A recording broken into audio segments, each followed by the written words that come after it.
சாதிகளை மறுப்போம், தமிழ் இனமாக வாழ்வோம்.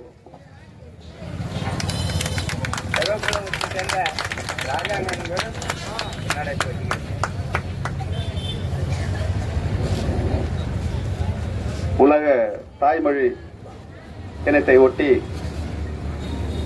ஆண்டிமடம் ஒன்றியத்தில் தெருமுனை பிரச்சார கூட்டத்திற்கு வருகை புரிந்திருக்கும் எனது உயிர் தமிழ் சொந்தங்கள் அனைவருக்கும் முதற்கண் வணக்கத்தை தெரிவித்துக் கொண்டு, எனக்கு முன்னால் பேசிய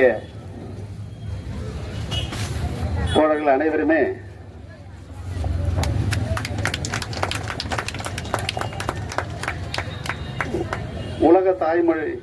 உலக தாய்மொழி தினத்தை பற்றி, எதனால் இந்த விழா உலக ஐநா மன்றத்தால் அறிவிக்கப்பட்டு அவரவர் தாய்மொழியில் ஆரம்ப கல்வி முதல் ஆராய்ச்சி கல்வி வரை பயில வேண்டும். உலக மனித குலத்திற்கு முகவரி என்ன அப்படின்னா அவங்க தாய்மொழி தான். ஒரு தமிழன் இங்க இருந்து நீங்க டெல்லிக்கு போனீங்கன்னா அங்க என்ன சொல்லுவீங்க? உங்க சாதியை சொல்லுவீங்களா? உங்க ஆண்ட சாதியை சொல்லுவீங்களா? என்ன சொல்லுவீங்க? அங்க டெல்லிக்கு போனீங்கன்னா அங்க போய் பாருங்க. ஆங்கிலேயன் வருகைக்கு முன்பு இந்திய துணை கண்டம் 556 சமஸ்தானமா இருந்தது. நம்ம உடையார்பாளையம் ஜமீன்தார் எப்படி இருந்தான்?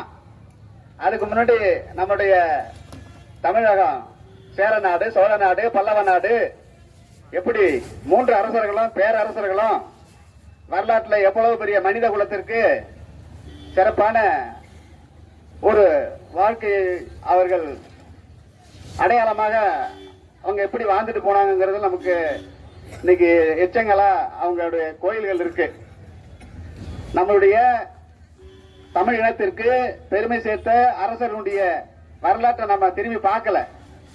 தமிழ் இனம் உலக மனித குலத்திற்கு ஒரு வழிகாட்டியா வாழ்ந்த ஒரு இனம். இன்னைக்கு எப்படி இருக்கு? சங்க கால தமிழர்கள்லாம் எப்படி வாழ்ந்தாங்க, தற்கால தமிழர்கள்லாம் எப்படி வாழ்றாங்கிறத ஒரு கணம் சிந்திக்க கூடாதுங்கிறதுக்காக பல தடைகளை ஏற்படுத்திட்டு இருக்காங்க.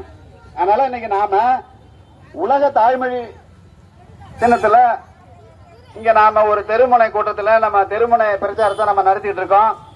அப்படியே ஓரமா இங்க அப்படியே ஒரு தெரு ஓரமா அப்படியே ஒதுக்கப்புறமா நம்ம தெருமுனை பிரச்சாரத்தை தள்ளிட்டு இருக்கோம். தமிழோட நிலைமை இப்படிதான் இருக்கு. ஆனா கல் தோன்றா முள் தோன்றா மூத்த குடி தமிழ் குடி. நம்ம உலக மனித குலத்திற்கு ஒரு வழிகாட்டியா வாழ்ந்த ஒரு பழமை வாய்ந்த ஒரு இனத்தினுடைய நிலைமையை பாருங்க. தமிழ் இனத்திலிருந்து, தமிழ் மொழியிலிருந்து 48 மொழிகள்ல நம்ம தமிழ் மொழி இருக்கு. தமிழ் மொழியிலிருந்து தெலுங்கு பிறந்திருக்குது, கன்னடம் பிறந்திருக்கிறது, மலையாளம் பிறந்திருக்குது. அதெல்லாம் கொடுந்தமிழ் நாடுகள். தெலுங்கு, கன்னடம், மலையாளம் இது கொடுந்தமிழ் நாடுகளாம். தமிழ்நாடு மட்டும்தான் செந்தமிழ் நாடுங்கிறான். நான் சொல்லுங்க, உலக மொழிகள் வல்லுநர் சொல்றாங்க, ஏதோ வெந்தத்தை தின்னுட்டு வெளி சாகிறதெல்லாம் நம்ம மனித வாழ்க்கை கிடையாதுங்க. ஒரு கணம் சிந்திச்சு பாருங்க. நம்மளுடைய தமிழ் இனத்தின் பெருமையை பாருங்க. பூமாதேவி, பூமிக்கெல்லாம் பெண்கள் பேரை வைக்கிற பெண் பேர் வருது பூமாதேவி. நதிகளுக்கெல்லாம் காவிரி தாய். ஒரு கணம் சிந்திச்சு பாருங்க. நீங்க தொலைக்காட்சி பெட்டியில தொடர் வந்துச்சுன்னா எனக்கு முன்னால் பேசி அணக்கிற தோழர் சொன்னாரு, அதை மட்டும்தான் உங்களுக்கு அப்படியே கவனமா பாப்பீங்க. சங்க கால தமிழ் பெண்களை பத்தி, சங்க காலத்துல தமிழ் இனத்துல பெண்களுடைய அவங்க எப்படி வாழ்ந்தாங்க, தமிழ் தாய் எப்படி வாழ்ந்தாங்க, தமிழ் இனத்துல பெண்கள் எப்படி வாழ்ந்தாங்கிற ஒரு குறிப்பான கருத்தை நான் பதிவு பண்றேன் இந்த உலக தாய்மொழி தினத்தை முன்னிட்டு. எப்படி அவங்க வாழ்ந்தாங்க தெரியுமா? சங்க காலத்துல பெண்கள்லாம் எப்படி வாழ்ந்தாங்க தெரியுமா? போர்க்களத்துக்கு போகும்போது தன்னுடைய பிள்ளைகளுக்கு, தன்னுடைய கணவன்மார்களுக்கு, நீ எதிரிடம் சண்டை போட்டு நேருக்கு நேரா உன்னுடைய இதை, அதாவது மார்புல நெஞ்சில எதிரியுடைய ஆயுதம் பாய்ச்சி சாகணும், வீர மரணம் அடையணும். அப்பதான் அப்படி செத்தா, அப்படி வீர மரணம் அடைஞ்சா நான் உன்னுடைய உடலை பெற்றுப்பேன். இல்லன்னா நான் என் பிள்ளையே இல்ல, என்னுடைய கணவனே இல்ல அப்படின்னு சொல்லுவேன். இன்னைக்கு இருக்கிற பெண்கள் அப்படி இருக்கீங்களா? கணவன் எங்க போறான், அவன் என்ன பண்றான், அவன் என்ன செஞ்சுக்கிட்டு இருக்கான், எவ்வளவு கேவலமான ஒரு இழிவான ஒரு நிலையில தமிழினத்தினுடைய பெண்கள் எவ்வளவு. அப்போ தொலைக்காட்சி பெட்டியை பார்த்துக்கிட்டு ஈழத்துல எப்படி பிரபாகரன் கொண்டு போனா தெரியுமா? தன்னுடைய மனைவி, தன்னுடைய பிள்ளைங்க, 3 பிள்ளைங்க, அவன் வாழ்ந்துன்னா எப்படி மாவீரன் பிரபாகரன் எப்படி வேணாலும் வாழ்ந்திருக்கலாம். இன்னைக்கு உலகத்துல ஆய்வு பண்றாங்க. அப்ப உலக மக்கள்ல 12 கோடி பேர் தமிழ் வாழ்ந்துட்டு இருக்கோம். எல்லா வீடுகள்லயும் பிரபாகரன் படம் பாட்டு மாற்றி பிரபாகரனுடைய படத்தை, புகைப்படத்தை மாட்டிருக்காங்க. ஏன்? எல்லாம் பெரிய பெரிய பணக்காரன்லாம் தமிழ்நாட்டில் இருக்கானே. தெற்காசிய பணக்காரன், பெரிய உலகத்துல பெரிய பணக்காரன்லாம் ஆயிருக்கான். தமிழ் இனத்தின் ரத்தத்தை குடிச்சு சுரண்டி தின்னுட்டு அவன் சாதியால் மதத்தால் பிரிச்சுட்டான். ஒரு மொழி பேசக்கூடிய ஒரு தாய் மக்களை எப்படி பிரிக்கிறான்? மத சாதி, மதம் மூலமா சாதி ரீதியா பிரிக்கிறான். ஒரு 2 பட்டா கூத்தாடி கொண்டாட்டான். இப்ப எனக்கு முன்னால் பேசிய தோழர் சொன்னாங்க, உலக தாய்மொழி தினத்தை அது எப்படி இங்க நம்ம கொண்டாடுறோம், தெருமுனை பிரச்சாரத்துக்கு எப்படி இது உலகம் முழுவதும் கொண்டாடப்படுகிறது. எப்படின்னா, நாம் இங்க தமிழர்கள், மொழியால், இனத்தால், பண்பாட்டால் நாம் தமிழர்கள், நம்ம மொழி சிதைக்கப்படுது, நம்மளுடைய இனம் அழிக்கப்படுது. எப்படி மொழி சிதைக்கப்படுது நல்லா பாருங்க. நமக்கு என்ன? நம்மளுடைய தாய் தமிழ் தாய், நம்முடைய தாய்மொழி தமிழ், நம்முடைய தாய்நாடு தமிழ்நாடு, நம்முடைய இனம் தமிழ் இனம். ஏங்க இதுல எங்கெங்க சாதியெல்லாம் ஒரு இனங்கிறான். அப்போ நம்ம மொழியில இருந்து பிரிஞ்ச தெலுங்க, கன்னடக்காரன் கன்னடன், மலையாளி, அப்படியே பாத்தீங்கன்னா மராட்டியம். இங்க இந்திய ஒன்றியம் முழுவதும் பல்வேறு மொழி பேசக்கூடிய தேசிய இனங்கள் இருக்குது.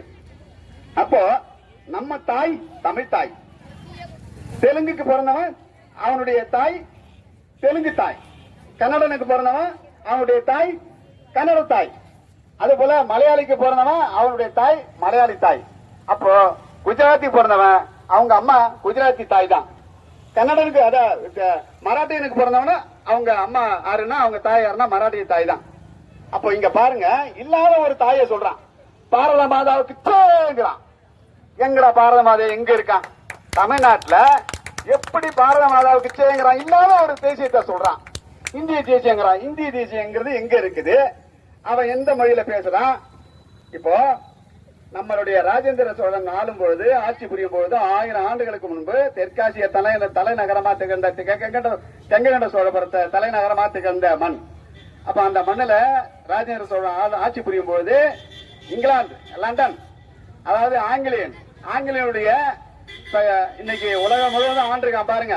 இப்ப நம்ம ஆளுங்க ஆங்கிலம் படிச்சாதான் நம்ம பிள்ளைக்கு அறிவு வரும், ஆங்கிலம் படிச்சாதான் நம்ம 4 எழுத்து பிடிச்சி புரிஞ்சுக்கிட்டு தெரிஞ்சுக்கிட்டாதான் அவன் நல்லா வாழ முடியும், அறிவாளிங்கிறான். உலக பொதுமறை திருக்குறள், உலக பொதுமறை பற்றி நீங்க சிந்திச்சீங்களா? ஒரு நாளைக்கு ஒரு குறளை படிச்சாலும் கூட நல்ல ஒரு சிறந்த குழந்தையா நீங்க தேர்வு செய்யலாம். அப்ப உலக பொதுமறை, உலக மனித குலம் எப்படி வாழணும், வாழ்வியல் நெறிமுறைகளை சொன்ன ஐயன் திருவள்ளுவர். அதுக்கு முன்னாடி நம்மளுக்கு தமிழினத்துக்கு முதல் நூலை வெளியிட்டது தொல்காப்பியர். தொல்காப்பியத்தில் என்ன இருக்கு, என்ன சொல்லியிருக்காங்க? அறிவியல் அப்ப சொல்லி இருக்கிறாங்க. மனிதனுடைய வாழ்வியல் எப்படி எப்படிலாம் வாழணும், இலக்கணத்தை சொல்லி கொடுத்திருக்கான். 50 காப்பியங்கள் இருக்கு. தமிழ்ல இல்லாத பொருளே கிடையாதுங்க. அப்ப தமிழ்ல இருந்த நிறைய அறிவியல் விஞ்ஞானம், அதாவது பூமி தன்னைத்தானே சுத்திக்கிறதுல இருந்து, நிலவு பூமியை சுத்தி வர்றதுல இருந்து, இது நிலவு பூமி எல்லாமே சேர்ந்து சூரியனை சுத்தி வர்றதுல இருந்து தொல்காப்பியர் காலத்திலே சொல்றாங்க. 10,000 ஆண்டுகளுக்கு முன்பு உருவானது. என்னப்பா 10 நாளைக்கு முன்னாடி என்ன நடக்குதுன்னு தெரியாதே போயிட்டு இருக்கு, நீங்க 10,000 பத்தி பேசுறீங்க. கீழடி சொல்லுது, கீழடின்னா என்னன்னு ஒவ்வொரு தமிழனை பார்க்கணும். அப்ப கீழடியில நம்ம தமிழனை எப்படி வாழ்ந்தான், எப்படி வாழ்ந்துட்டு இருக்கிறான் அப்படின்னு. அப்போ சங்க காலத்திலிருந்து இந்த காலம் வரைக்கும் எப்படி தமிழன் வந்து நம்மளுடைய தாய்மொழியில பேசுறோம், அதாவது பாடுறோம், கட்டுரை எழுதுறோம். எல்லா நிலையிலையும் இன்னைக்கு எந்த நிலையிலையும் நம்ம ஆண்டிமடம் பகுதியில தமிழ்நாட்டுல அதிகமா ஆங்கிலம் கலவாத பேசுறோம். காரணம் என்ன, இங்க இந்த பகுதியில எல்லா நிலையிலையும் வந்து ஒரு ஆண்டிமடம் ஒரு ராஜேந்திர சோழன் காலத்துல ஆண்டிகளுக்கு தனியா ஒரு மடம் கட்டினாராம். அப்ப இங்க இந்த அதுக்காக தான் ஆண்டி மடம்னு பேர் வந்ததுன்னு சொல்றாங்க. இப்ப ஆண்டிகளுக்கு ஒரு நகரத்தை எடுத்திருக்கிறார். அப்ப நீங்க வந்து குண்டர்களுக்கு ஒரு நகரத்தை எடுத்திருக்கிறார். பாத்தீங்கன்னா ஒவ்வொன்றுக்கும் ஒரு பேரை சூட்டி இருக்கிறாங்க. 1000 ஆண்டுகளுக்கு முன்பு அப்படி வாழ்ந்த ஒரு இனம் இன்னைக்கு என்னமா நிலைமையில இருக்கு தெரியுமா? ஒவ்வொருத்தரும் வந்து உனக்கு பட்டா எனக்கு இல்ல, எனக்கு பட்டா உனக்கு இல்ல, குடும்பம் தமிழ் குடும்பம் கூட்டு குடும்பத்தை சிதைக்கிறான், சின்ன பண்ணமாக்குறான். அப்ப இந்த நிலையில இருந்தா உலகத்துல யாரெல்லாம் தாய்மொழிக்காக போராடி தியாகம் பண்ணாங்க? அப்போ உலக மனித குலத்துல தமிழ் இனம்தான் தாய்மொழிக்காக முதல்ல குரல் கொடுத்து வீரச்சாவு அடைஞ்சதுல நிறைய மாணவர்களும் உழவர்களும் தொழிலாளர்களும் தமிழ் மொழியை, அதாவது தமிழ் மொழி மீது அந்நிய மொழி ஆதிக்கத்தை எதிர்த்து 1936 இருந்து கடுமையான போராட்டத்தை எடுத்து மிகப்பெரிய ஒரு அடக்குமுறைக்கு ஆட்பட்டாங்க. அப்ப இந்தி மொழி திணிப்புக்காக பல லட்சம் பேர் சிறைப்பட்டாங்க, ஆயிரக்கணக்கான சுட்டு படுகொலை செய்தாங்க. அதன் பிறகுதான் இந்த தமிழ் இனத்தினுடைய தாக்கத்தில் இருந்ததா, தமிழ் இனத்தினுடைய எழுச்சியில் இருந்ததா, இந்திய ஒன்றியத்திலிருந்து இந்திய துணைக்கண்டத்திலிருந்து பிரிஞ்ச பாகிஸ்தான்ல இருந்து அவனுடைய பங்காளி இன்னைக்கு இருக்கக்கூடிய மேற்கு வங்காளம், அதுக்கு கிழக்கு பாகிஸ்தான், வங்காளதேசம், அது தனி நாடு கேட்டு போராடிச்சு. இப்ப தனிநாடு கேட்டு போராடும் போது ராணுவத்தை விட்டு அவங்களுடைய படையை விட்டு சுட்டு கொண்டான். அப்ப ரத்த ஆறு. அப்ப சுட்டு படுகொலை செய்யும் போதுதான் ஒரு மொழிக்காக அவன் தனிநாடு பெற்று தனியாரத்தால இன்னைக்கு ஐநா சபை வந்து அத உலக தாய்மொழிக்காக உயிர் நீத்த, தாய்மொழிக்காக போராடி உயிர் நீத்த அந்த நாளை இன்னைக்கு நாம உலக ஐநா மன்றம் அறிவிச்சு உலகம் முழுவதும் இன்னைக்கு கொண்டாடப்படுகிறது.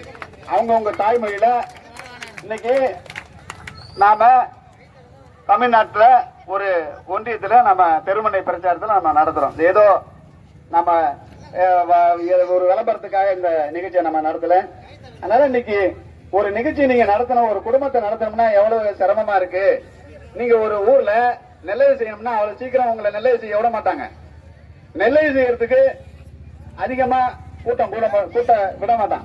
ஏன்னா ஏற்கனவே அந்த ஊரை பிளவுபடுத்தி பொறி தின்னுட்டு இருக்கான் பாரு, அவன் பொழப்புல மண்ணலி அவன் விட மாட்டான். அதனால அவன் எப்போதுமே ஊரை பிரிச்சுதான் பிளவுபடுத்தி தான் வச்சிருப்பான். அப்ப ஏன் அவன் பிளவுபடுத்துறான் அப்படின்னா, அந்த வீரில் அவன் எல்லா நிலையிலுமே இந்த மக்களை மழுங்கடிச்சு எந்த வகையிலையும் சிந்திக்க விடாத இருந்தாதான் அந்த ஊரை நிரந்தரமா அவன் கொள்ளடிக்கிறது. அதே போல தமிழ் ஒரு மொழி பேசக்கூடிய ஒரு தாய் மக்களை, ஒரு இன மக்களை எப்படிலாம் அவன் கூறு போடுறான், மதத்தால் கூறு போடுறான். அப்போ மத வெறியை ஊட்டுறான், சாதி வெறியை ஊட்டுறான். சாதி வெறியை ஊட்டி மத வெறியை ஊட்டி பிளவுபடுத்திட்டா எளிமையா வந்து மொழியை செதுக்கலாம், அந்நிய மொழி ஆதிக்கம் செலுத்தலாம். அப்போ எல்லா நிலையிலுமே வந்து என்ன பண்றான், மொழியை வந்து அந்நிய மொழியை கொண்டு வந்து திணிக்கிறான். ஆங்கில மொழி ஆட்சி மொழியா இருக்கு. தமிழ்நாடு மந்திரி சபையில ஆட்சி மொழியா கொண்டு வந்திருக்கிறாங்க. அப்போ அது இங்கிலாந்துல தான் அது ஆட்சி மொழியா இருக்கு. இப்ப தமிழ்நாடுன்னு பேர் வந்தது எப்படின்னா, தமிழ் மொழி அடிப்படையில, அந்த அடிப்படையில தான் தமிழ்நாடுன்னு பேர் வந்தது. அப்ப தமிழ்நாடு மந்திரி சபை என்ன பண்ணணும், ஒரு மொழி கொள்கையை தான் கொண்டு வரணும். விருப்ப பாடமா அவங்க ஒவ்வொரு மாணவனும் விருப்ப பாடமா எடுத்துக்கலாம். அவங்களுக்கு விருப்ப பாடம் என்பது அவங்களுடைய, இப்ப நீங்க என்ன விரும்புறீங்களோ அந்த படிக்கிற மாணவன் என்ன அந்நிய மொழியை கத்துக்கிறதுக்கு விருப்பப்படுறானா அதை கத்துக்கிறதுக்கான சட்டத்தை கொண்டு வரலாம். அதை விட்டுட்டு தமிழ்நாட்டுல வந்து ஆங்கிலேய மொழியா ஆட்சி மொழியா இருக்கணும் அப்படின்னு கொண்டு வர்றது எவ்வளவு கொடூரமான ஒரு செயல். ஒவ்வொரு தமிழனும் உணரணும், நம்ம மண்ணு தனிச்சு இந்த மொழி இருக்குல்ல, தமிழ் மொழி, அது இயற்கையா வந்தது, அது செயற்கை மொழி கிடையாது.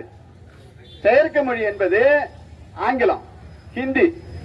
அப்போ ஆங்கிலத்தை பாத்தீங்கன்னா அது ஒரு மாதிரியா அது சொல்லுவாங்க. பல்வேறு மொழிகளை இணைச்சி கொண்டு வந்தான். ஹிந்தி மொழி அப்படிதாங்க.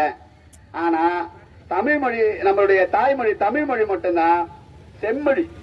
செம்மொழிங்கிறதுக்கான தகுதி பெற்றிருக்கு. அப்ப உலக இனங்கள்ல மூத்த இனம், பழமை வாய்ந்த ஒரு மொழி.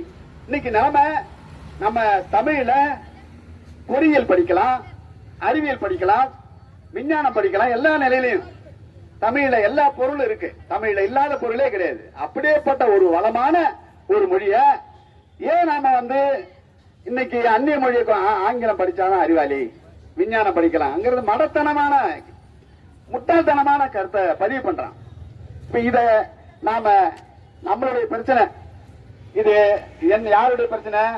நம்மளுடைய மொழி பிரச்சனை, நம்மளுடைய தாய்நாட்டு மக்களுடைய உரிமை பிரச்சனைய யாரோ தீர்த்துருவான், எங்கேயோ வெளியில இருந்து தீர்த்துருவான், இந்திய தேசியம் பேசுறவன் தீர்த்துருவான். அது தமிழ்நாட்டு பிரச்சனை எப்படி தீர்க்கும்? அவன் தான் இந்தி தேசியம் பேசினவன் தான் இந்தியை திணிச்சான். தமிழ்நாட்டு மக்கள் மீது ஆதிக்கம் செலுத்தும் போதுதான் தமிழ்நாட்டு மக்கள் அந்த உணர்வுல எழுச்சி பெறாங்க. ஏன் அந்த மக்களுக்கு அந்த உணர்வு வருது? எப்படி வருது? மரபு. நாம தமிழ் புத்தாண்டு பொங்கலை கொண்டாடுறோம். நம்மளுடைய இனத்தினுடைய கலாச்சாரத்தினுடைய வெளிப்பாடு, இயற்கை வழிபாடு. ஆடிப்பட்டம் தேடி விதை, அறுவடை திருநாள தை மாசம் நம்ம கொண்டாடுறோம். ஆடிப்பட்டத்துல தேடி விதைக்கிறோம்.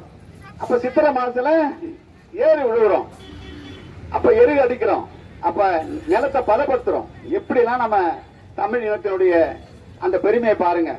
வரப்ப உயர்த்தி, அதுல நீரை உயர்த்தி, விளைச்சலை செம்மைப்படுத்தி நல்லா செழிப்பா வாழ்ந்த ஒரு இனம். அதுக்கான அடையாளம் கரிகாலன் கல்லணை கட்டினான். கரிகாலன் கல்லணை கட்டிருக்கிறான் அப்படின்னா 2000 ஆண்டுகளுக்கு முன்பு எந்த பொறியியல் படிச்சானா, ஆங்கிலம் படிச்சு அவன் கல்லணை கட்டினானா, இந்திய படிச்சு கல்லணை கட்டினானா? ஒவ்வொரு தமிழனும் உணரணும் இல்ல. நாம பிறக்கும் போது மரணத்தை சுமந்துதானே பிறக்குது ஒரு உயிரம். பிறந்தா செத்துதாங்க ஆகணும். நம்ம நல்லது செய்யணும். நம்ம இனம் சங்க காலத்துல வாழ்ந்த இனம் எப்படி பெருமையா வாழ்ந்திருக்கு. அடிமைப்பட்டு கையேந்தி பிச்சை எடுத்து அவாயில சுயமரியாதையோட தன்மானத்தோட வாழ்ந்ததுக்கான அடையாளம் இருக்கு. அப்ப அவன் தான் கரிகாலன் ஓடுற நதியில 2000 ஆண்டுகளுக்கு முன்பு அவன் கல்லணை கட்டி, அந்த கல்லணை கட்டினா தஞ்சை பெரிய கோயில் இல்லைங்க. இந்த உண்மை யாருக்காவது தெரியுமா? செங்கோட்டை சோழபுரம் இல்லைங்க. அந்த கரிகாலன் கல்லணை கட்டின தொட்டு தான் இந்த மண்ணுல எவ்வளவு ஓடி கடல்ல கிடக்கிற தண்ணிய அணைய கட்டி நிலத்தை பதப்படுத்தி பல லட்சம் ஹெக்டர் நவதானியங்களை விளைய வச்சான். அப்போ அந்த அதிகமா விளைச்சலை செல்வம் செழிப்போடு அதிகமா வாழ்ந்ததாலதான் இவன் அந்த கோயிலெல்லாம் கட்டக்கூடிய ஒரு பொருளாதாரம் ஈட்ட முடிஞ்சது. அப்ப அது கரிகாலன் அந்த கல்லணை கட்டலன்னா தஞ்சை பெரிய கோயில் வந்திருக்காது, இந்த கங்கோட்ட சோழபுரம் கோயிலும் வந்திருக்காது, இன்னைக்கு போர் அதாவது யானை கட்டி போர் அடிச்சங்கிற வரலாறு வந்திருக்காது. அப்படியே போட்ட ஒரு வரலாற்றை நம்ம தமிழ் இனத்துல ஆண்ட அரசர்கள்ல பெருமை சேர்த்திருக்கிறான். எல்லா நிலையிலுமே சேரனை விட சோழனை, அதாவது பல்லவர்களை விட, அதாவது பாண்டியர்களை விட சோழ மன்னனுடைய அந்த வரலாறு அதிகமா பேசப்படுது தமிழ் இனத்துல. ஆனா 3 அரசர்களும் தமிழர்கள், தமிழ் இனத்தை சார்ந்தவர்கள். இவர்கள் இந்தியா முழுவதும் கங்கை எங்க இருக்குன்னு நம்ம ஜனங்களுக்கு, நம்ம மக்களுக்கு, நிறைய பேருக்கு அப்படியே இன்னைக்கு எல்லாம் அசை போட்டுக்கிட்டு, தண்ணிய போட்டுக்கிட்டு, மெட்டி ஒலிய போட்டுக்கிட்டு அப்படியே பார்த்துக்கிட்டு அதே மழக்கமா ஒரு 1.5 கோடி குடிகாரன் 2.5 கோடி குடிகாரன் ஆயிட்டான். இப்ப பாத்தீங்கன்னா எல்லாமே எல்லாம் மழுங்கடிச்சு எல்லாம் பிற்போக்கான நிலையில தான் இருக்கான். இங்க கங்கை வரை படையெடுத்திருக்கான். கடாரங்குண்டா எங்க இருக்கு? அது மலேசியா. அப்போ எங்கெல்லாம் படையெடுத்து நம்மள இந்த மண்ணு போற இடத்தெல்லாம் தமிழன் தன்னுடைய படையை எடுத்துட்டு போறான வழியா அங்கேயே அந்த அரசண்டே ஒப்படைச்சிட்டு வந்திருக்கான். தமிழகத்தின் பெருமையை தான் சாத்திட்டு வந்திருக்கான். இவன் வழிபறி பண்ணி கொள்ளையடிக்கல. அப்ப எல்லா நிலையிலுமே தமிழகத்துக்கு பெருமை சேர்த்த ஒரு இனம். அதுக்கான காப்பியங்கள், தொல்காப்பியம் இருக்குது, திருவள்ளுவர் திருக்குறள் ஏற்றிருக்கிறாரு, உலக பொதுமறையா இருக்குது, 50 காப்பியங்கள் இருக்குது, தமிழில இல்லாத பொருளே இருக்கு. அப்படியேப்பட்ட ஒரு தமிழை என்னைக்கு எவ்வளவு கொச்சப்படுத்துறோம் பாருங்க. ஆங்கிலத்தை எல்கேஜி யூகேஜி ஒரு குடும்பத்துக்கு நம்ம எல்லாம் பல்வேறு நிகழ்ச்சிக்கு போகும்போது என்ன சொல்றாங்கன்னா, ஒரு இன்னைக்கு இருக்கக்கூடிய நம்ம தற்கால தாய்மார்களுடைய நிலை என்னன்னா, மம்மி அப்படின்னா சிரிக்கிறாங்க. ஐயோ நம்ம புள்ள மம்மின்னு கூப்பிடுதே அப்படின்னு. அம்மா, ஒவ்வொருத்தரும் தமிழ் இனத்துல பிறந்திருக்கிறீங்க. நானும் ஒரு தாய் வயசுல தான் பிறந்தேன். மம்மின்னா என்னன்னு தெரியுமா? அதை புரிஞ்சுக்கிங்க. மம்மின்னா என்னன்னு யாருக்காவது தெரிஞ்சவங்களுக்கு சொல்லுங்க பார்க்கலாம். மம்மின்னா என்ன? அதாவது ஒருத்தர் ஒரு உழவர் சொல்றாரு, மம்மின்னா என்னன்னு சொல்றாரு பாருங்க. நம்ம உழவர், அணக்கற உழவர் சொல்றாரு, பதப்படுத்தப்பட்ட ஒரு புணமா, பதப்படுத்தப்பட்ட ஒரு புணம் மம்மின்னா. ஆனா கொஞ்சம் கூட இந்த மூலையில நம்ம மக்கள் வந்து அதை உணரவும் மாட்டேங்கிறாங்க. ஆனா உங்களுக்கு உண்மையை சொன்னா கசக்குது. ஒரு யதார்த்தம் இழிச்சவன் ஒரு சிவப்பு துண்டை போட்டுக்கிட்டு இங்க வந்து பேசிட்டு இருக்கான். இவன் மண்டலத்தை பின்னாடி பார்த்தாதான் தெரியும். இவன் நாளைக்கு தெரியும். ஒவ்வொரு ஊரை அடிச்சு உலையில போட்டுக்கிட்டு ஒவ்வொரு அரசியல்வாதி வருவாங்க. அப்படி பேசுவான் தெரியுமா? வந்து ஐயா நான் அப்படியே தேனாறு பாலாறு ஓட நான் ஆட்சியை பிடிச்சா உங்களெல்லாம் வந்து அப்படியே உங்களெல்லாம் உழைக்காம உட்கார வச்சுக்கிட்டு 100 நாள் வேலையில அப்படி எப்படி அக்கா தம்பி அவன் அங்க போனா இவன் இங்க போனா இவன் அந்த சிண்டை முளைச்சுக்கிட்டு அப்படி பாருங்க 4 கொண்ட கொண்டா எப்படி இருக்குங்கிறது 4 இந்த 100 நாள் வேலை மாதிரி நம்ம மக்கள் அப்படியே சோம்பேறி ஆக்கிட்டான். நான் சொல்றேன்னு கோச்சிக்காதீங்க. இன்னைக்கு உழவு பணிக்கு செய்யறதுக்கு வேலை கிடைக்கலங்கிறான். இதான் நம்ம பரம்பரை எப்படி எல்லாம் வாழ்ந்து தெரியுமா? இந்த பகுதியில நான் எல்லாம் வந்து 76ல இந்த பகுதியில சைக்கிள்ல வந்தேன். எங்க அப்பா இந்த விருத்தாலத்துக்கு போவாரு. அப்படி போகும்போது எல்லாம் மாட்டு வண்டி கட்டிக்கிட்டு கடா வெட்ட போவோம். விருத்தாலத்தில் தான் அந்த சந்தத்தோப்பில் தான் இருக்குது எங்க பாவராயன் கோயில் குடிசாமி. அந்த குடிசாமிக்கு எல்லா ஆட்டு மாடியும் வெட்டிட்டு போவாங்க. எங்க அப்பாவை பார்த்த பாட்டி அந்த விளந்ததான் அந்த வன்னியர் மண்டபம் இருக்கு பாருங்க. அதுல 5.5 சென்ட் எங்க சொந்தக்காரனுக்கு எங்களுடைய பாட்டிக்கு சொந்தமான இடம். நான் ஒன்றும் அந்நியம் கிடையாது. நான் பிறந்தது வல்லம். ஆனா உள்ளூர் விலைக்கு போமா? நான் ஒரு கன்னடக்காரனா இருந்தா அது ஒரு நெடிகனா இருக்கணும். நான் கன்னட நடிகன், நான் ஒரு மலையாள நடிகன்னா உடனே இழிச்சுக்கிட்டு பேசுவீங்க. இப்போ சொல்றாரு எனக்கு பின்னாடி வந்து மக்கள்லாம் பணியில உட்காந்துருக்காங்க அப்படின்னு. ஒரு நடிகை வரட்டும், ஒரு நம்ம எல்லாம் நாடகம் பார்ப்போம்ல, அப்பெல்லாம் எப்படி நாடகம்லாம் எப்படி உட்காந்துட்டு பார்ப்போம். விடிய நாடகம் பார்ப்போம். அப்படியே அந்தாண்ட ஒரு போண்டா விற்கும், டீ விற்கும். நான் சொல்றது போண்டா டீ எல்லாம் விற்கும். எல்லாம் வாங்கி நம்ம மக்கள் எல்லாம் சாப்பிட்டுட்டு முட்டா மணலை கூட்டி வச்சுக்கிட்டு எப்படி எல்லாம் பந்தத்தை பிடிச்சுக்கிட்டு எங்க போவோம்? 10 கிலோமீட்டர் 12 கிலோமீட்டர் நடந்தே போவோம் ஹரிச்சந்திரன் நாடகம் பாக்குறதுக்கு. ஆனா இன்னைக்கு நிலைமை என்ன தெரியுமா? வீட்டுலயே உட்கார வச்சுட்டா அவங்கள. எல்லாம் சக்கரை வியாதி வந்துருச்சு, ஹார்ட் அட்டாக் 2 வயசு குழந்தைங்கலாம் வந்துச்சு. என்ன காரணம் தெரியுமா? உணவே மருந்தா சாப்பிட்டு இருந்த ஒரு இனத்தை உணவே விஷமா மாத்திட்டாங்க. நினைச்சு பாருங்க. நாளைக்கு வந்து அவன் நம்ம முப்பாட்டன் கரிகாலம் கல்லணை கட்டி நீர்நிலையெல்லாம் விட்டு வயல் வரப்பெல்லாம் உருவாக்கி நல்ல வளமான பூமியை உருவாக்கணும். இன்னைக்கு நிலைமை என்ன தெரியுமா? நாமெல்லாம் ஆத்து தண்ணி, ஊத்து தண்ணி, குளத்து தண்ணி குடிச்சு வளர்ந்தோம். இன்னைக்கு பாட்டில் தண்ணி என்ன உணத்துல பாருங்க, பானிபூரி என்னென்னமோ சொல்றாங்க. எனக்கு எல்லாம் வாயில நுழையலீங்க. அதனால அதெல்லாம் தின்னுட்டு இன்னைக்கு நாம எப்படி வாழ்ந்துட்டு இருக்கோம்?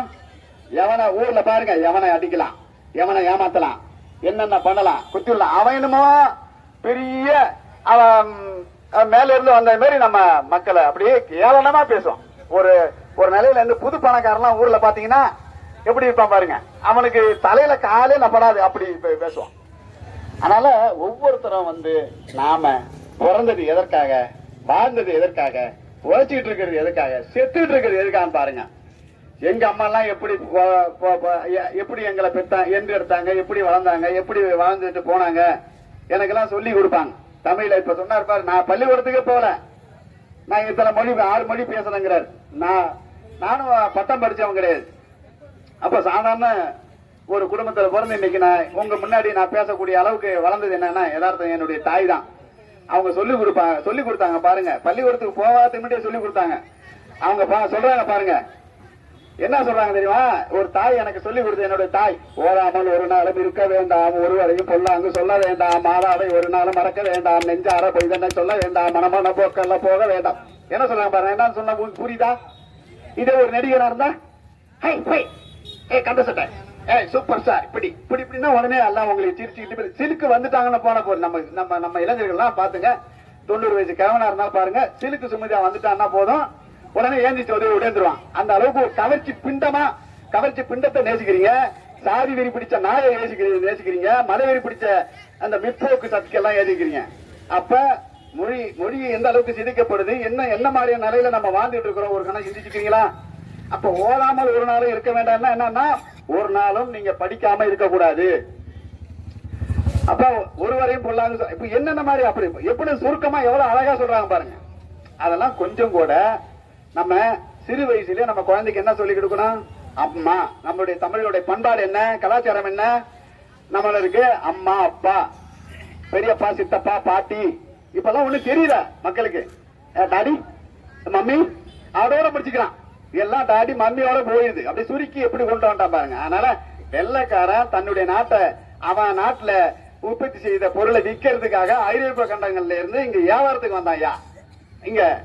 அப்ப நம்ம இந்திய ஒன்றியம் எப்படி இருந்ததுன்னா 1056 சமஸ்தானம் இருந்து அதெல்லாம் பிடிச்சுக்கிட்டு வியாபாரத்தை செய்ய வந்தவன் அப்படியே மெல்ல மெல்ல மெல்ல அப்படியே பொருட்களை இறக்கி அவனுடைய பொருட்களை இறக்கி அந்த பொருளுக்கு பாதுகாப்புக்கு அந்த நாட்டில இருந்து துப்பாக்கியை கொண்டு வந்து வச்சுக்கிட்டு அந்த திருநாத்திரி இந்த பிஸ்டலை கொண்டாந்து வச்சுக்கிட்டு ஒன்னொன்னா சொல்ற துப்பாக்கி அதை கொண்டாந்து வச்சுக்கிட்டு அப்படியே நாட்டை பிடிச்சிட்டான். நம்ம நாட்டை நம்ம ஆளு என்னன்னா ஒயின் அந்த வெளிநாட்டு சரக்க அந்த வெள்ளை தோலை காட்டி அந்த வெளிநாட்டு சரக்கை காட்டி நம்ம அரசர்கள் அப்படியே மயக்கடிச்சுட்டான். ஒரு நாடா பிடிச்சி 556 சமஸ்தானத்தையும் பிடிச்சிட்டு அதுல தமிழ்நாட்டையும் பிடிச்சி கபலீகரம் பண்ணி அதுல எழுத்து போராடினவங்க தான் குடித்தேவன், வீரபாண்டிய கட்டபொம்மை. இப்படி இதெல்லாம் நம்ம சொல்றது நாம ஏதோ இந்த உலக தாய்மொழி தினத்துல அது தமிழ்நாட்டுக்கு மட்டும் தமிழ் தாய்மொழியை கொண்ட நாம மட்டும் கொண்டாடலீங்க. உலகம் முழுவதும் இருக்கக்கூடிய ஆங்கிலம், ஜெர்மனி, பிரான்ஸ், நார்வே பாருங்க, ருசியா, சீனா எல்லாமே உலகம் முழுவதும். அதுல நம்ம பக்கத்தில் இருக்கக்கூடிய எல்லா உலகம் கிட்டத்தட்ட 242 மொழி பேசக்கூடிய மக்கள் இருக்காங்க. எல்லா நாடுகளையும் கொண்டாடுறாங்க. ஏதோ தமிழ்நாட்டில் நாம மட்டும் தான் கொண்டாடுறோம் நினைக்காதீங்க. ஆனா தமிழ்நாட்டு மக்கள் தமிழ் உணர்வு மழுங்கடிக்கப்படுகிறது. திட்டமிட்டு இந்த தமிழ் மக்களை மழுங்கடிக்கிறான். எப்படி இந்த எல்லா வளமும் உள்ள மொழியால நாம ஏன் பாருங்க, பக்கத்தில் இருக்கக்கூடிய இலங்கை தீவுல அங்க இருக்கக்கூடிய தமிழர்கள் அறிவியல் பொறியியல் மருத்துவம் படிக்கிறாங்க. சிங்கள மொழியில இருக்கு.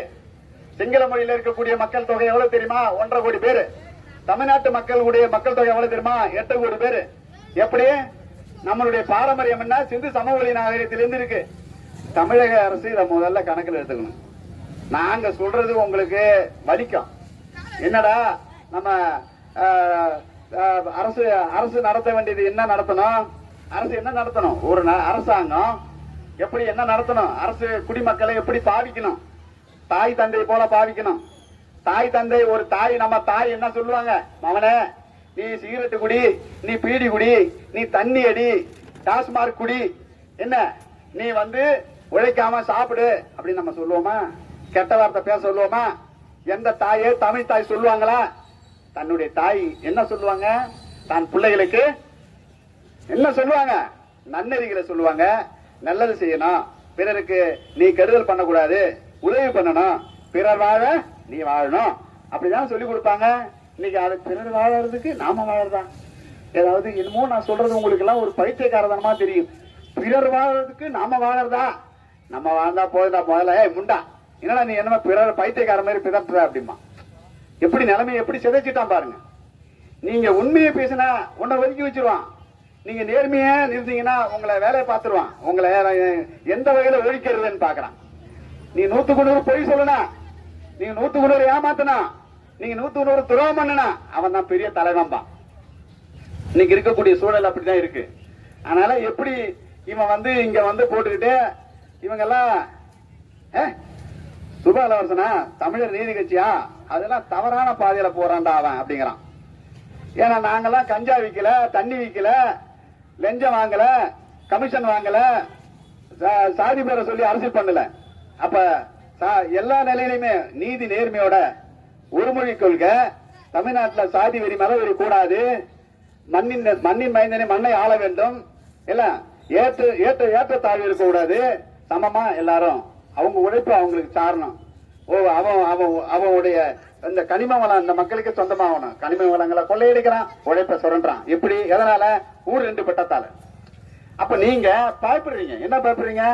எங்க அப்பா தான் சொன்னாரு. நான் 84 ஒரு போராட்டத்துல தோழர் தமிழரசனும் புலவர் கடிவருமால அரசு முந்திரி காடு மக்களுக்கு சொந்தம்னு போராட்டம் வச்சாங்க. அங்கிருந்து எங்க ஊர்ல வல்லத்துல அடிப்படை வசதி கிடையாது. இந்த ஆண்டிமடம் ஒன்றிய யூனியன்ல எங்க ஊர்ல இருந்து வராரு ஒரு திட்ட அலுவலர் வராரு எங்க ஊருக்கு, சைக்கிள்ல வராரு. அப்பெல்லாம் ஒரு ரயில்வே சைக்கிள் வந்துச்சுன்னா பெருசா பார்ப்போம், ஒரு ரயில்வே சைக்கிள் வந்தா புது வண்டினா பணக்காரன் அப்படின்னு. அங்க வந்து காட்டுக்குள்ள வல்லமா கரும்புக்குள்ள வெள்ளம் இருக்கிறது போல காட்டுக்குள்ள வல்லம் இருக்குன்னா என் ஊரை. அப்ப பார்த்துட்டு எந்த அடிப்படை வசதியும் கிடையாது. அங்க இருந்து நடந்தே வந்தோம் அடிப்படை வசதி கேட்டு. அடிப்படை வசதி என்ன இந்திய அரசு சட்டத்தில் இருக்கு.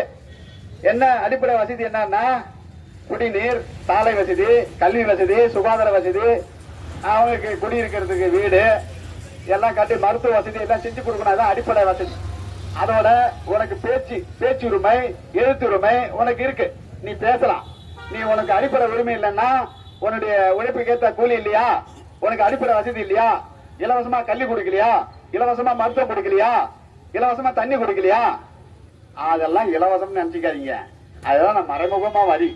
நம்ம வாங்குற பொருள் இருக்கு பாருங்க, அதுல மறைமுக வரி, நேரடி வரி வசூல் பண்றான். இந்த அமைப்பு இயங்குது இல்ல, மிலிட்டரி, போலீஸ், ராணுவம் எல்லாம் மிலிட்டரி அதான் ராணுவம், போலீஸ், இந்த ஜனாதிபதி, பிரதமர், இங்க இருக்கக்கூடிய கீழே இருக்கக்கூடிய விஓ, கிராம நிர்வாக அதிகாரி, இதுல இருந்து எல்லா அரசு ஊழியர்களுக்கும் யாருல இருந்து வரி பணம் போகுது தெரியுமா? இப்ப நீங்க உட்கார்ந்துட்டு வேடிக்கை பாக்குறீங்களா? நம்ம உழைக்கக்கூடிய மக்கள் இருந்து உழைக்கக்கூடிய மக்களுடைய வரி பணம் தாங்க நம்ம வேலையில இருந்து தான் போகுது. இந்த உழைக்கக்கூடிய மக்களுடைய வரி பணம் என்ன? அந்த ராணுவமும் கிடையாது, இந்த விஓவும் கிடையாது. அவன் உணர்றானா? ஒவ்வொரு அரசு ஊழியரும் உணர்றாங்களா? அரசியல்வாதி உணர்றாங்களா? நீங்க எல்லாம் சிந்திச்சிடக்கூடாது. சிந்திச்சாலே உங்களை ஏதாவது முற்போக்கா சிந்திச்சாலே போதும். மொழி உணர்வோடு இருந்தாலே போதும். இன உணர்வோடு, தமிழ் உணர்வோடு, மொழி உணர்வோடு நீங்க சிந்திச்சாலே உடனே அந்த சாதி வெறி ஓனாய்க்கு, மத வெறி ஓனாய்க்கு, அந்த சுரண்டல் வெறி ஓனாய்க்கெல்லாம் வெறி பிடிச்சிடும். ஓஹோ, சுபாலோசனை எப்படி திட்டம் போட்டு கொள்ளலாம், இவன் உண்மையை பேசுறான், இவனை என்ன பண்ணலாம் அப்படிங்கிற ஒரு திட்டம். அப்ப பிரபாகரன் அப்படிதான் கொண்டான், தமிழரசனையும் அப்படிதான் கொண்டான். நீ என்ன அத்தனை நாள் வாழ்ந்துட்ட? இப்ப பிரபாகரன் கொண்டவன் ராஜபட்ச எப்படி வாழ்ந்துட்டு இருக்கான்? பண்டார பரிதேசி போய் வாழ்ந்தானா? அவன் புள்ள எல்லாம் ராஜபட்ச எல்லாம் தலைமையில கிடக்குறான். உப்ப தின்னவன் தண்ணி குடிச்சுட்டான்.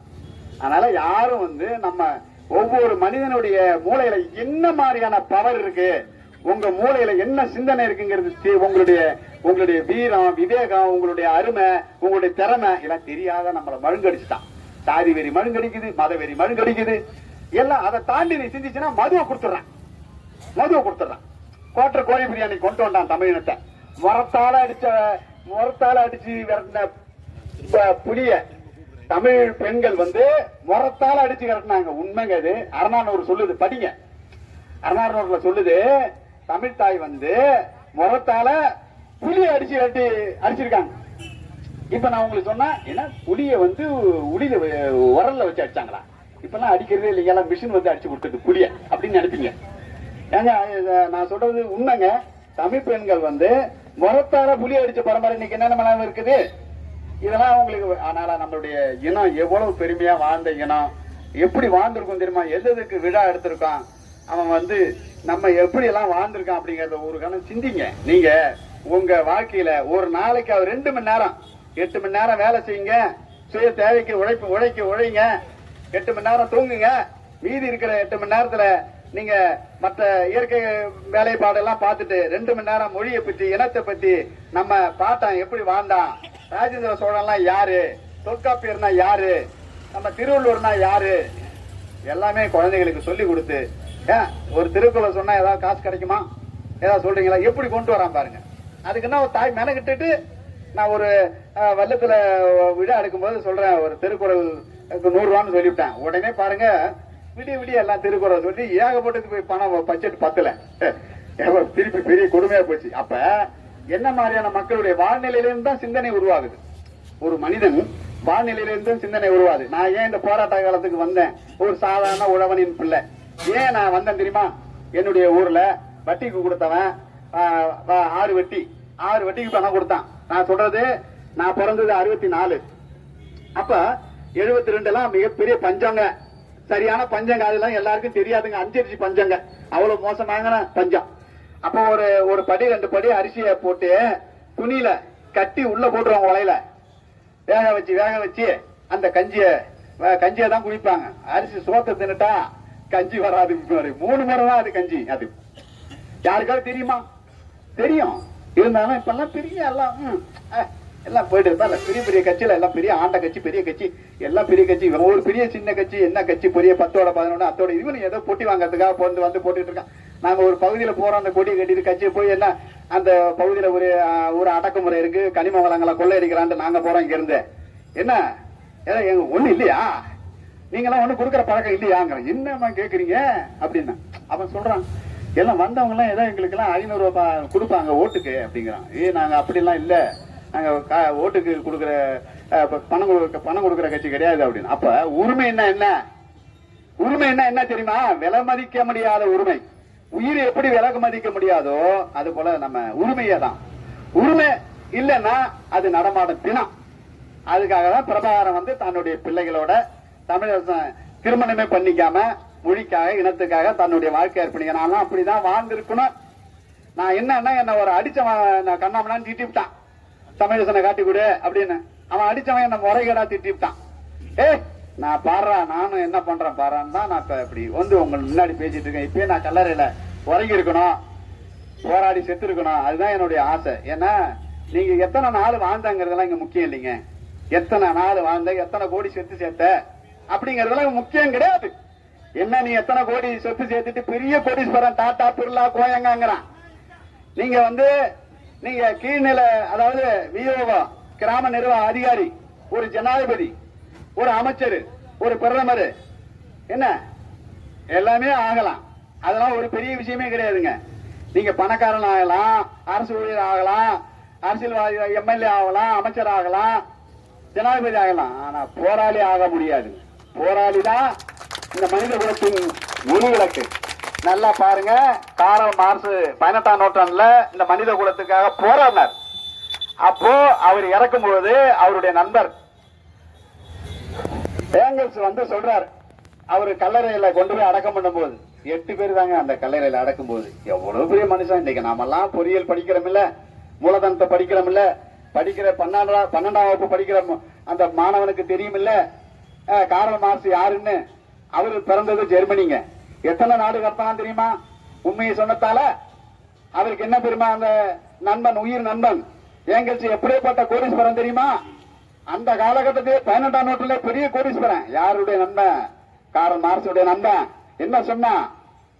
என்னுடைய தோழன், என்னுடைய காரல் மார்க்ஸ் என்னுடைய உயிர் தோழன் அதாவது அவருடைய இந்த பூமி இருக்கும் வரை அவர் செய்த தியாகம் மறையாது. இன்னைக்கு மறையிலேயே உலகத்துல அதிகமா பார்க்கக்கூடிய ஒரு சுற்றுலா மையமா இருக்குது. லண்டன் சுடுகாட்டுல போய் பாருங்க. எனக்கு தடையை நீக்கினாங்கன்னா நானும் முதல்ல போய் பார்க்கக்கூடிய ஒரு இடம் காரல் மார்க்ஸ் அவரு அடக்கம் பண்ண இடம். லெனின் உறங்கிட்டு இருக்காரு பாருங்க அந்த இடம். ஏன் நான் பாக்குறேன்னா, இந்த மனித குலத்துக்காக எந்த மூலையில இருந்து போறான்னாலும் அவங்களை நேசிக்கணும். இங்க தமிழ்நாட்டு நிலைமை என்ன தெரியுமா? வஞ்சகம் செய்யறது, கூட இருந்தே வஞ்சகம் செய்யறது, காட்டி கொடுக்கறது. இப்ப இந்த பிரபாகரனை காட்டி கொடுத்த மாதிரி கருணா குரூப்பிங்க எல்லாமே முளைச்சு நிக்குது. எல்லாம் கலை தான் ஆட்சி பண்ணுது. கலைன்னா என்ன தெரியுமா? எங்க அம்மா சொல்லுவாங்க, நான் சின்ன வயசுலயே பள்ளியோட போயிட்டு களை வெட்ட எடுத்துட்டு வாடா, களை வெட்டுறாங்க. என்ன தெரியுமா சொன்னாங்க? நெல்லு பயிர், 1 ஏக்கர் நெல்லு பயிர் வச்சிருந்தோம். எல்லாமே அதாவது உப்பு மட்டும்தான் எங்க பூமியில விளையாதுங்க. ஆண்டிமடம் வட்டாரத்துல உப்பு மட்டும்தான் விளையாது. உப்பு சைக்கிள்ல வருவான், கட்ட வண்டியில வருவான். அப்படியேப்பட்ட பூமியில நாங்க, எனக்கு எங்க அம்மா சொல்லி கொடுத்து ஒரு களை எடுக்கிறது, ஒரு கோர புல்லு அழகா இருந்து, நெல்லோட நல்லா அழகா இருந்து கருன்னு வெட்டுறாங்க. என்னம்மா அழகா இருக்கு, அதை வெட்ட சொல்றேன். அது கோர புல்லு. எப்படி கோர புல்லு வெட்டா அது பயிர் தராது, விளைச்சல் அது வந்து ரொம்ப ஆபத்து. அது களை எடுத்தாதான் பயிர் நல்லா விளையும்னாங்க. எப்படி களை எடுக்காத பயிர் நல்லதில்லை. அப்படிதாங்க நம்ம மனித குலத்துல எவ்வளவு விஷமத்தனமான கேவலமான ஒரு பணத்துக்காக, பதவிக்காக மொழியை சிதைக்கிறது, இனத்தை அழிக்கிறது. நாளை வரலாறு நம்ம வேடிக்கை பார்த்தா நாளைக்கு என்ன மன்னிக்காது. அப்படிங்கிறதுக்காக தான் நான் சின்ன வயசுல என் தாய் சொன்னதைப்படி என்னுடைய தாய்மொழிக்கு ஒரு ஆபத்து, அதிலிருந்து நம்ம போராட்ட களத்துக்கு வரணும் அப்படிங்கிறது தான் இந்த மண்ணில நான் 82ல வந்து நிகழ்ச்சியை ஆரம்பிச்சோம். போராட்ட காலத்துல இருந்தோம். 84லயும் வந்தோம். தொடர்ந்து அந்த இடத்துல நம்ம ஒரு உலக தாய்மொழி தினத்துக்கு நம்ம ஒரு தெருமனை கூட்டத்தை நடத்தும் அப்படிங்கிற ஒரு குறுகிய காலத்துல ஒரு எடுத்தோம். அதுல நம்ம அழகாபுரம் ராமசாமி அவர் தலைமையில நடத்தினது நல்லது. அவர் ஏன்னா படிக்காத மாமேதை, இந்த மண்ணுல படிக்காத ஒரு மா வீரன். இவரு மிகப்பெரிய இந்த வன்னியர் சங்க உரிமைக்காக போராடி ராலிகள்லாம் ஆயிட்டு வந்து இங்க பெரிய போராட்டம் பண்ணவர். அப்ப அவரு இந்த ஒன்றிய கவுன்சிலரா ஜெயிக்கப்பட்டவர். அதே போல நம்ம சைமனும் அப்படிதான். அவரு பல போராட்ட காலத்துல சமூக சேவை செஞ்சவர், எனக்கு அடைக்கலம் கொடுத்தவர். அப்ப அவரு மீசியை முடிக்கிட்டு இப்ப வந்து நல்லா கம்பீரமா நடந்து வராரு. ஓட்ட சைக்கிள்ல போயிட்டு வந்து வண்டியில போயிட்டு வந்துட்டு இருக்காரு. இப்படி நம்ம நிறைய பேர் பாத்தீங்கன்னா நம்ம தமிழரசன மாவட்ட செயலர் அறிவிச்ச உடனே அது மாவட்ட செயலரா வந்து அறிவிச்சிருக்காரு. அவருக்கு பேச தெரியல. பாப்பா எங்களுக்கு எல்லாம் பேச தெரியாது, எனக்கே பேச தெரியாது. நான் பேச தெரியாத பேசிட்டு இருக்கேன். நீ இதே மைக்க கொடுங்க, அரசியல்வாதி வருவான். எனது உயிரின் மேலான உடன்பிறப்புகளே, உடனே நாளைக்கு காவிரியில தண்ணி வந்தா ரத்தாரும் ஓடும்பான். என்னத்துக்கு சொல்லுவான் தெரியுமா? நம்மளை ஏமாத்திடுவான். நானும் அதை உட்காந்துட்டு பேசினேன், பாத்துக்கிட்டு இருந்தேன். எல்லாரும் ஏதாவது ஒரு தமிழ்நாட்டு மக்களுக்கு ஒரு தீர்வு கிடைக்குமென்னு. என்ன ஏங்க, அவன் தாய்மொழியில ஆரம்ப கல்வி முதல் ஆராய்ச்சி கல்வி வரைக்கும் சொன்ன தொட்டுதான் இன்னைக்கு ஜப்பான் வந்து 1000 நிலநடுக்க சந்திச்சுட்டு இருக்கு, 2 அணுகுண்ட சந்திச்சுட்டு இருக்கு. இன்னைக்கு உலகம் இவ்வளவு சந்திச்சுட்டு அது உலகத்துக்கு பணம் சப்ளை பண்ணுதுங்க. அந்த மக்களை போய் பாருங்க. 8 மணி நேரம் வேலை, 8 மணி நேரம் உழைப்பு, 8 மணி நேரம் தூக்கம், அவன் குடும்பத்தை கெடுக்கிறது, அந்தாண்ட சிந்து முளைக்கிறது, அந்தாண்ட குத்தடி, இதெல்லாம் கிடையாது. இன்னும் அவன் மிகப்பெரிய அளவுல வளர்ந்து போயிட்டு இருக்கான். ஜப்பான்காரன் உலகத்திலே மிகப்பெரிய வளர்ச்சி நோக்கி போயிட்டு இருக்கான். ஏன்னா அவன் தாய்மொழியில இருக்கு கல்வி. பக்கத்துல இப்ப பாருங்க, சீனா கிட்டத்தட்ட 146 கோடி, இன்னைக்கு 50 கோடி 150 கோடிக்கு மேல வந்துச்சு. அந்த மக்கள்லாம் வளமா வாழ்ந்துட்டு இருக்காங்க. சீனா உலகத்துல மிகப்பெரிய நாடா வந்திருக்கு. என்ன காரணம் தெரியுமா? அவன் தாய்மொழியில ஆரம்ப கல்வி இருந்து ஆராய்ச்சி கல்வி வரை இருக்கு. ஏன் நம்ம செம்மொழின்னு நம்ம உலகத்துல செம்மொழி தகுதி பெற்றது இல்ல. தமிழக அரசுக்கு புரியாதா? செம்மொழி எதுக்காக செம்மொழின்னு கொடுத்தான்? பொறியியல் படிக்கலாம், எல்லா கல்வியும் நம்ம ஒரு மொழி கல்விகளை கொண்டு வரலாம்ல. உங்களுக்கு என்ன வலிக்குது? யாருடைய ஓட்டை வாங்கிட்டு நீங்க வந்தீங்க? கங்கை சோழபுரத்துக்கு நீங்க ஒரு பெருமை சேர்த்திருக்கீங்க. தமிழக முதலமைச்சருக்கு இந்த கூட்டத்தின் வாயிலாக அவருக்கு ஒரு பாராட்டு, நன்றி. நம்ம தொகுதி அமைச்சருக்கு நன்றிங்க. நீங்களே நான் தமிழ்நாட்டை நிரந்தரமா ஆளுங்க, ஆனா ஒருமொழி கொள்கையை கொண்டு வாங்க. நீங்க நிரந்தரமா உங்க குடும்பமே ஆட்சி செய்யும். தமிழ்நாட்டில் ஒருமொழி கொள்கையை கொண்டு வர முடியுமா? உங்களுக்கு கொண்டு வர மாட்டாங்க. கொண்டு வந்தா நீங்க தான் அடுத்த முதல்வர். ஏன்னா தமிழ்நாட்டில் ஆங்கில மொழியை அகற்றுங்க, ஹிந்தி மொழியே இங்க வராது. அது வேலை இல்லை. அதுக்கு தமிழ்நாட்டு மக்கள் விரும்ப மாட்டாங்க. மரபு வழிசல் தமிழ் இனத்துக்கு ஒரு மரபு இருக்கு. என்ன மரபு தெரியுமா? ஜல்லிக்கட்டு, அதாவது ஜல்லிக்கட்டு போராட்டத்துக்கு முன்னாடி ஹிந்தி எதிர்ப்பு போராட்டம். ஹிந்தி எதிர்ப்பு போராட்டத்தை ஜவஹர்லால் நேராலே புடுங்க முடியல. ஜவஹர்லால் நேரு எவ்வளவு பெரிய இரும்பு மனிதன், மிகப்பெரிய அறிவாளி, சுதந்திர போராட்டத்தினுடைய பங்கெடுத்தவன், வெள்ளக்காரனை ஏத்து போராடின குடும்பம், பெரிய பணக்கார குடும்பம். அப்படியேப்பட்ட ஒரு ஜவஹர்லால் நேராலே ஹிந்தி திணிச்சுட்டு அவன் தோத்துட்டு போயிட்டான். இப்ப இருக்கிறவங்க எல்லாம் ஆண்டி பயிலுவ, ஒன்னும் புடுங்க முடியாது. அதனால ஹிந்தி மொழிய தமிழ்நாட்டுல அனுமதிக்க மாட்டாங்க. தமிழ்நாட்டு மக்களும் விரும்ப மாட்டாங்க. ஆனா இப்ப பாக்குறான், புது ராஜபட்சம் எல்லாம் உருவாக்கி இருக்கான். அவன் நேரடியா படையெடுத்து ஈழத்தமிழ படுகொலை செய்தான். ஆனா மறைமுகமா கொள்றான் தமிழினத்தை. எப்படி கொள்றான் தெரியுமா? இன்னைக்கு தமிழ்நாட்டு பெண்கள் வந்து கிட்டத்தட்ட 27 லட்சம் பேர் இளவதிவை எப்படி வந்தாங்க? ஒரு கணக்கு சிந்திச்சு பாருங்க. நான் அதிகமா பேச விரும்பல. ஏன்னா அதிகமா பேசினா நம்ம ஆளுக்கு திருடனுக்கு தேல் கொட்டினா நரி ஏறும். என்ன நீ நீ படை வச்சிருக்கியா, நீ என்ன பெரிய இதா பேசுற அப்படிங்கிறான். அவன் என்னமா பெரிய இரும்பு மனிதானா? அவன் சாதாரண நாட்டுல ஓலை வாங்கிட்டு வந்திருக்கானா? பாரதிய நாய். நான் இப்ப வந்து நிக்கிறேன், தனியா போறேன் சைக்கிள்ல, தமிழ்நாடு முழு சைக்கிள்ல தனியா போனானா? நான் சும்மா விரும்பி வச்சு பேசல. ஒன்ன மாதிரி முள்ள மாதிரி இல்லாத மக்களுக்கு காட்டி கொடுத்து கூட்டி கொடுத்து நான் வந்து நிர்வாகம் பண்ணல, அரசியல் பண்ணல. நான் உண்மையே சொல்றேன். ஒரு நாள் வாழ்ந்தாலும், ஒரு நிமிடம் வாழ்ந்தாலும் உண்மைக்காக நீதிக்காக வாழணும். தமிழ் மக்களுடைய உரிமைக்காக போராடி உயிர் கொடுக்கறதுனா உண்மையான தமிழனா இருக்க முடியும் அப்படிங்கறத நான் பதிவு செய்து, எல்லாருமே நீங்க ஒரு கணம் நாம வந்து மாணவர்களை, பெற்றோர்களை இந்த உலக தாய்மொழி தினத்துடைய இதுல நம்ம சபதம் எடுக்கணும். என்ன சபதம் அப்படின்னா, எல்லாருமே நம்ம தமிழ் வழி கல்வியில அரசு பள்ளிக்கூடத்தை தான் நம்ம சேர்க்கணும். அரசாங்கம் கொண்டு வருது பாருங்க, எல்கேஜி யூகேஜி, ஆங்கிலம் படிச்சாதான் அறிவாளின்னு மிகப்பெரிய ஒரு மடத்தனம், பிற்போக்குத்தனம். நம்மள நாமளே நம்ம கையாலே நம்மள கண்ணை குத்திக்கிறது போல, நம்மள நாமளே மல்லாந்து பத்திட்டு எசி துப்புறது போல. ஒவ்வொரு தாய்மார்களும் அதை சிந்திக்கணும். எல்லா குடும்பத்திலையும் அதை தாக்குது, எல்லா குடும்பத்தையும் தாக்குது. அதான் ஆங்கிலம் படிக்கணும், வெற்றி நம்ம புள்ள ஆங்கிலம் படிச்சாதான் பெரிய கல்வி திட்டம் எல்லாம் புடுங்குது. அதெல்லாம் சும்மா. இப்ப அப்துல் கலாம் எதிர சின்ன பள்ளிக்கூடத்தில் படிச்சவர் தான், தாய்மொழி தான். உங்களுக்கு நான் உதாரணத்துக்கு இன்னும் என்ன நான் எளிமையா உங்களுக்கு புரியாத மாதிரி சொல்றேன்னா, இங்க வந்திருக்கக்கூடிய அனைவரும் வந்து நம்ம பகுதி மக்களை சார்ந்தவங்க தான். நீங்களும் உங்களுக்கு தெரியும், ஒரு குழந்தைக்கு ஊக்கத்தை கொடுக்கக்கூடியது தாய்ப்பாலா குட்டிப்பாலா? என்னமா அங்க களவடிக்கிறீங்க? இத கொஞ்சம் கேள. தாய்ப்பால் பெரும்பான்மை எல்லாமே 100க்கு 100 எல்லாமே உங்களுக்கு எல்லாமே புரியும். ஏன்னா இந்த தமிழ் தாய்க்கு பிறந்த நீங்க என்ன உங்களுக்கு தெரியும். தாய்ப்பால் கொடுத்தாதான். ஏன் தாய்ப்பால்ல ஊக்கம், இயற்கையான சத்து, அதுக்கு நோய் எதிர்ப்பு தன்மை, ஆற்றல் இருக்கு. ஆனா புட்டிப்பால்ல அது கிடையாது. அவன் என்ன சொல்றான், நம்ம பிள்ளைங்களுக்கு புட்டிப்பால் கொடு, அறிவு வளரும். என்ன முட்டாளாக்குறான் நம்மள பாத்தியா? யார் செய்தாலும் சரி, அப்பா செஞ்சாலும் அம்மா செஞ்சாலும், அவன் பெரிய ஹிட்லரே வந்து திருப்பி சொன்னாலும் நம்ம ஏத்துக்க கூடாதுங்க.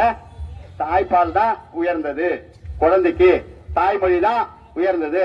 தாய்மொழியில கல்வியை சொல்லும் போதுதான் எல்லா அறிவியல் விஞ்ஞானம் எல்லாம் விட்டும் முன்ன முட்டும். நம்ம உலகத்துல ஒரு மூத்த இனத்துக்கு உலக நம்முடைய அதாவது நம்ம தமிழ் இனத்துக்கு ஒரு முதல் நூல் தொல்காப்பியம் வந்திருக்கு. அதுல எல்லாமே இருக்கு. அதெல்லாம் படிக்கணும். இன்னும் தமிழக அரசு எங்களை போல நம்மளை போல உள்ளவங்க எல்லாம் ஊக்கப்படுத்தணும். தமிழக அரசு என்ன பண்ணணும், இதே கர்நாடகாரன் எப்படி கர்நாடக அரசு தமிழனுக்கு எதிராக அங்க இருக்கக்கூடிய கன்னடர்களை அந்த அரசு ஊக்கப்படுத்துது இல்ல? நீ தமிழ்நாட்டு மக்களுடைய ஓட்டை வாங்கிட்டு நீ வர. நாங்கெல்லாம் ஓட்டு கேட்டோம், போய் ஓட்டு கேட்டோம், திமுகவுக்கு ஓட்டு கேட்டோம். எங்களுக்கு வந்து எங்களுக்கு சீட்டு கொடு, எங்களுக்கு அந்த தொகுதியை ஒதுக்க கொடு, இந்த கான்ட்ராக்ட் கொடு, இந்த டெண்டரை கொடு. நாங்க ஒண்ணு கேட்கல. நாங்க என்ன இப்ப கேட்கிறோம்னா, தமிழ் மொழிய நீங்க ஆட்சி மொழியா நடைமுறைப்படுத்து. என்னத்துல எல்லாத்திலயுமே பாருங்க, விளம்பர பலகையில தமிழ்நாட்டுல எல்லா வணிக நிறுவனங்களுக்கும் நீங்க தமிழ்ல தான் பெயர் பலகை வைக்கணும்னு சொல்லு. அவன் வைக்கலையா, உரிமையை ரத்து பண்ணுங்க. ஏன் உரிமையை வழங்குற? இதை உடனே செய்யி. அது போல அதாவது ஆங்கிலம் படிக்கணும், ஹிந்தி படிக்கணும்னு கட்டாயப்படுத்துற மாணவர்களை. அப்ப அதெல்லாம் நம்ம தடை செய்யணும். அப்ப இங்க இருக்கக்கூடிய ஒருமொழி கொள்கை திட்டத்தை கொண்டு வந்து விருப்ப பாட திட்டத்தை சட்டத்தை கொண்டு வந்தீங்கன்னா, நடைமுறைப்படுத்திட்டீங்கன்னா வேலை முடிஞ்சு போச்சு. இப்ப நீங்களே முதல்வரா இருந்துக்கலாம், ஆண்டுக்குங்க. அப்போ தமிழ்நாட்டு மக்களுடைய உரிமை மொழியை சிதைக்கும் போதுதான் அது எழுச்சி பெறுது. நான் மட்டும் ஏதோ எனக்கு தன்னை ஏதோ சுய விளம்பரத்துக்காக நான் இல்லைங்க. ஒட்டுமொத்த தமிழ் மக்களுடைய உணர்வுல இருந்தா நாங்க பேசுறோம். நீங்க உங்களுக்கு புரியாது. ஏன்னா அதிகாரத்துல போயிட்டா ஆணவம் தாண்டவம் ஆடுமா. ஆணவம் தாண்டவம் என்ன பண்ணும், நிலைமை ரொம்ப மோசமா போயிடும். ஆணவம் பிடிச்சவங்க அவனா ஆட்டம் போட்டு அதுவும் அழிச்சிடும் சொல்லுவாங்க. அதனால உண்மைக்கு புறம்பா செயல்படக்கூடாதுங்க. மக்களுடைய உணர்வை மதிக்கணும். நாங்க என்ன சொல்றோங்கிறத கொஞ்சம் கேளுங்க. எங்க வரிப்பணத்துல நீங்க ஏங்குறீங்க, எங்களுடைய வரிப்பணத்துல நீ ஏங்குற. நீங்க என்ன பண்ணணும், உண்மை என்ன சுற்றமுற்றம் என்ன நடக்குதுன்னு பாக்கணும். எப்போதும் இந்த பாருங்க, அறிவியல் பூர்வமான உண்மையை நான் ஒண்ணு சொல்றேன். இந்த பேரண்டமே, சூரிய குடும்பமே, இந்த உலகமே எந்த ஒரு பொருளும் நிலையானது கிடையாது. எல்லாம் மாற்று முகத்தோட தான் இயங்குது. நீங்க குழந்தை பருவத்தில் இருக்கும் போது எப்படி இருந்தீங்க, அதுல இருந்து இளமை காலத்துல எப்படி இருந்தீங்க, முதிர்ச்சி ஆயிரீங்க, அப்புறம் மறிச்சு போறோம் இல்லையா? தொடக்கம்னு ஒண்ணு இருந்தா அது எப்படி மாற்றம், மாறாத பொருளே கிடையாது. அதனால நீங்க இன்னமும் நிரந்தரமா ஹிட்லர்லாம் மிகப்பெரிய படையை வச்சு தோத்து விட்டான். வேணாம், மக்களுடைய உணர்வை, தமிழ்நாட்டு மக்களுடைய உணர்வை மதிச்சு செயல்படணும். அவ்வளவுதான். அதிகாரத்தை வச்சுக்கிட்டு மறைமுகமா கொள்றது, மறைமுகமா ஏவி விடுறது, தமிழ்நாட்டு மக்களை பிளவுபடுத்துறது, சாதி கலவரத்தை மத கலவரத்தை உருவாக்குறது மிகப்பெரிய ஆபத்து. நாளை வரலாறு நம்ம மன்னிக்காது. பாருங்க, 2000 வருஷத்துக்கு முன்னாடி கல்லணை கட்டினா நம்ம பேசுறோம். அவர் தொல்காப்பியர் நூல் வெளியிட்டதாக நம்ம படிக்கிறோம், முதல் நூல்னு சொல்றோம். அப்புறம் ஐயன் திருக்குறள் அவரு உலக பொதுமறைன்னு நம்ம படிக்கிறோம். இது போல இருக்கணும், நல்லது செய்யணும், மரக்கண்ணை வச்சு நம்ம மக்களை பாதுகாக்கணும். அதனால உலக தாய்மொழி தினத்தை முன்னிட்டு நம்மளுடைய குழந்தைகளுக்கு தமிழ்ல பேர் சூட்டணும். நம்மளுடைய தமிழ் மக்களுடைய உரிமைக்காக நம்ம போராடணும். ஒருமொழி கொள்கைங்கிறத ஒத்த குரல்ல விடணும். அதுல என்ன பண்ணணும், நம்ம மாணவர்களை அவங்களுக்கு அங்க பாடத்தை வந்து ஆங்கில தேர்வை புறக்கணிக்கணும். எப்படி ஆங்கில தேர்வை புறக்கணிக்கணும்.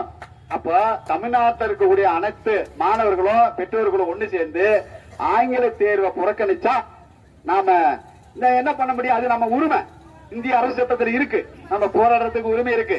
இப்ப அமெரிக்க அரசு சட்டத்தில் என்ன தெரியுமா சொல்லுது? அமெரிக்க அரசு சட்டத்தில் என்ன தெரியுமா இருக்கு? அந்த குடிமக்களுக்கு நல்லா கேளுங்க அம்மா, அப்புறம் டிவி அங்க போய் அங்க கதையை பேசிக்கலாம். பாருங்க, அமெரிக்கா சட்டத்தில் என்ன சொல்லுது தெரியுமா? நீ உன்னுடைய உரிமை மறுக்கப்பட்டா நீ ஆயுதம் மீண்டு போராடு, ஆயுதம் தூக்குடா அப்படின்னு சட்டம் சொல்லுது. ஆயுதம் எடுத்து போன பாதுகாப்பு இல்லைன்னா ஆயுதம் எடுத்துக்கலாம். என்ன நீங்க காண்டாமிருகத்திலிருந்து மனித இனம் பிரியும் போது எப்படி தெரியுமா? அங்க என்ன கருவி ஏந்தக்கூடிய ஒரு நிர்பந்தத்தை காண்டாமிருகம் தான் உருவாகுது. நீங்க காட்டு குச்சி கோரி போறீங்க, அங்க ஒரு சிறுத்தை வருது, அங்க ஒரு சிங்கம் வருது, அப்படி வாங்கி வா வா முத்தம் கொடுப்பீங்களா? அப்ப ஒரு பாம்பு வருது, ஒரு விஷப்பூச்சி வருது, ஒரு குள்ளநரி வருது, ஒரு முதலை வருது, என்ன செய்வீங்க? காட்டு அட்டை வருது, என்ன பண்ணுவீங்க? அதெல்லாம் முத்தம் கொடுத்துட்டு இருப்பீங்க உன்னை கடிக்க வந்தா. அப்ப அடிக்கிறீங்கல்ல, அதுதான். அப்ப தன்னை பாதுகாக்க தன்னுடைய கையால கழியோ கல்லையோ எடுத்து அடிக்கிறோம். அப்படிதான் நம்ம மனித குலத்துக்கு எதிராக செயல்பட்ட, மாந்த குலத்துக்கு எதிராக செயல்பட்ட காண்டாமிருகத்தினுடைய நிர்பந்தத்தில் தான் மாந்த இன கருவி ஏந்தக்கூடிய ஒரு நிர்பந்தத்தை உருவாக்குச்சு ஆதி மனிதனுக்கு. அந்த காண்டாமிருகத்தினுடைய நிர்பந்தத்தால தான் கருவி ஏந்தி அன்னைக்கு போராட்டத்தினுடைய விளைவால் தான் இன்னைக்கு மனித குலம் இன்னைக்கு மிகப்பெரிய ஒரு சமூக கட்டமைப்பா வந்தான். மனித குலத்தை தன்னை காப்பாத்திக்கணும் ஒரு கூட்டு குடும்பம், ஆதி பொது உடைமை சமுதாயம் உருவாச்சு. அப்படிதான் இதெல்லாம் விதி. நீங்க எல்லாம் படிச்சு தெரிஞ்சுக்கிட்டீங்கன்னா நிறைய தாய்மொழியில இல்லாத பொருளே கிடையாது. கொஞ்சம் படிங்க, கொஞ்சம் உங்களை நீங்க எதுக்காக நம்ம பிறந்த எங்க போயிட்டு இருக்கோம், நம்ம பிறப்பதும் இறப்பதும் தமிழ் மொழிக்காக இனத்துக்காக இருக்கணும் அப்படிங்கறத கேட்டு இந்த அளவுக்கு அமைதி காத்த உங்களுக்கு தமிழ், அதாவது உலக தாய்மொழி நாளில உங்களுக்கு நீங்க ஒரு சபதத்தை எடுத்துட்டு போங்க. உங்க பிள்ளைகளுக்கு தமிழ்ல பேர் சுட்டுறதோட மட்டும் இல்ல, ஆங்கில மொழியை, இந்தி மொழி, அந்நிய மொழியை, தமிழ்நாட்டுக்கு எதிராக வர அந்நிய மொழி எதிர்க்கக்கூடிய ஒரு முகமாக ஒரு உறுதிமொழி எடுத்துக்கிட்டு நீங்க அடுத்த ஆண்டு நேரத்துக்குலாம் நம்ம ஒவ்வொருத்தரும் அந்தந்த ஊர்ல நம்ம நிகழ்ச்சியை கொண்டாடணும். ஒரு அமைப்பா இருந்தாதான் எதையும் சாதிக்க முடியும். ஒரு அமைப்பா இல்லைன்னு வச்சுக்கலாம், நம்மள எளிமையா நான் காலி பண்ணிடுவோம்.